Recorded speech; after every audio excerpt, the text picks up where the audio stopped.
Hello sir and madam जी, आज की इस वीडियो में हम सीखने वाले हैं। बहुत सारे क्रिएटर, बहुत सारे ऑडियंस हमारे पे कमेंट करते हैं कि हमको नोटिस कब आता है। तो बहुत सारे क्रिएटर, बहुत सारे हमारे ऑडियंस है जो कन्फ्यूजन में पड़ जाते हैं कि हमारा नोटिस क्यों आता है हमारे पास, और क्या हम ऐसे गलती करेंगे कर देते हैं जिससे हमारे घर पे नोटिस आ जाता है इनकम टैक्स डिपार्टमेंट को।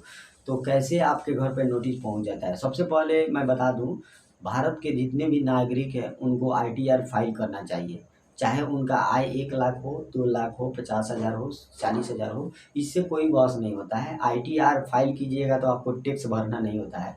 आईटीआर का मतलब होता है भारत के हर नागरिक आईटीआर फाइल कर सकता है जिनका एज 18 वर्ष से ज़्यादा हो, क्योंकि अपना आय सरकार को दिखाना होता है कि हम साल में कितना कमाते हैं और कितना खर्च कर सकते हैं। आईटीआर का फैसला ये होता है कि हम साल में जितने भी कमाते हैं और कितना इनकम हमारे पास आता है। तो उस गवर्नमेंट के दिखाना होता है कि हमको साल में इतना 1 लाख कमाते हैं, 50,000 कमाते हैं। मैं खुद अपना आईटीआर हर साल फाइल करता हूँ। तो मैं आगे और भी चीज़ बताऊँगा, वीडियो में बने रहिए, समझना है बातों को तब। तो आईटीआर हर भारत के नागरिक को फाइल करना चाहिए जिससे उनके आय को पता चलता है। लेकिन आपके मन में कन्फ्यूजन होगा कि आईटीआर हम भर देंगे तो हमारे पे टैक्स लग जाएगा, लेकिन नहीं, ऐसा बात नहीं है। आप आईटीआर फाइल करते हैं तो आपको मैक्सिमम, यदि आपका आय सालाना माने साल भर में 12 मंथ में यदि आप 5 लाख से ज़्यादा कमाते हैं, 5 लाख तो ठीक है। यदि 4 लाख है, 5 लाख तक आप कमा लेते हैं तो आपको कोई भी टैक्स भरने का नहीं है, ना कोई आपको टैक्स पे करना है। 5 लाख से यदि 100 रुपये ज़्यादा कमाते हैं तो 5 लाख में नहीं, 100 रुपये जो ज़्यादा कमा रहे हैं वो गवर्नमेंट को आपको दिखाना होगा, मतलब उसमें पे करना होगा 18% जीएसटी। तो वो, उसके कहने का मतलब है कि यदि 5 लाख से 100 रुपये ज़्यादा कमाते हैं तो उसमें आपको टैक्स पे करना होता है। ये नहीं कि 5 लाख 100 रुपये में टैक्स कीजिए, नहीं, 100 रुपये ज़्यादा कमा रहे हैं। 5 लाख से जैसे ही आपका टर्निंग ज़्यादा होगा, 1 रुपये हो या 1 लाख हो या 100 रुपये हो या 1,000 हो, तो उसमें 5 लाख से जैसे ही आप ज़्यादा कमाते हैं तो आपको 18% जीएसटी पे करना होता है गवर्नमेंट को।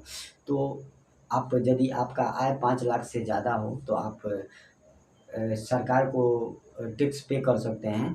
यदि 5 लाख से आपका आय कम हो तो आप सरकार को कोई भी पे नहीं कर सकते हैं। आपका ऐसे ही जब आपका ट्रांजैक्शन होगा बैंक रिकॉर्ड में, तो इनकम टैक्स डिपार्टमेंट उस पैन कार्ड के ज़रिए आपका जो भी ट्रांजैक्शन होगा फैच कर लेता है कि ये व्यक्ति है जो कितना आय सालाना में ट्रांजैक्शन कर रहा है और इसका इनकम कितना आ रहा है। तो तुरंत फैच कर लेता है सारा डिटेल, आपको कुछ बताने का ज़रूरत नहीं है। जैसे ही आपका 5 लाख से टर्निंग ज़्यादा हो जाता है तो आपको ऑटोमेटिक आपके बैंक अकाउंट में टीडीएस कटता रहता है। आईटीआर भरने का एक ही फ़ायदा है, यदि आपके बैंक से अकाउंट से ज़्यादा ट्रांजैक्शन होता है और 10 लाख से टर्निंग चला जाता है आपका ट्रांजैक्शन, तो टीडीएस कटना स्टार्ट हो जाता है। टीडीएस मतलब टैक्स कटना स्टार्ट हो जाता है। तो टैक्स को रिटर्न लाने के लिए आपको आईटीआर भरना होता है और सरकार को दिखाना होता है कि हम एक काम कर रहे हैं, ये बिजनेस कर रहे हैं जिससे हमारा टीडीएस कटा है, वो टीडीएस को रिफंड किया जाए। तो मात्र वो टीडीएस जैसे ही आप क्लेम करेंगे तो आपको 45 डेट के अंदर अंदर आपका टीडीएस वापस आ जाता है आपके बैंक अकाउंट में जो भी कटा होगा। तो आईटीआर भरने से नुकसान नहीं है, केवल फ़ायदा ही है आपको। आईटीआर भरने से आप किसी भी फाइनेंशियल ईयर में अगर कार्ड के लिए अप्लाई करेंगे, लोन के लिए अप्लाई करेंगे, तो किसी भी फाइनेंशियल ईयर में आपको लग जाता है। तो आईटीआर भरना कोई नुकसान का बात नहीं है, उससे फ़ायदा भी है। आप आईटीआर भर के अपने इनकम टैक्स डिपार्टमेंट को लगातार इन्फॉर्मेशन देंगे तो आपको कोई लाइफ टाइम दिक्कत नहीं होगा। तो मेरे चैनल के माध्यम से मैं यही बताना चाहता था आपको कि नोटिस कब आता है। आईटीआर नोटिस, यदि आपका आय सालाना 5 लाख से ज़्यादा है और 5 लाख से 10 लाख रुपए कमाते हैं साल में और पे नहीं करते हैं तो एक दिन आपको नोटिस आ जाएगा घर पे।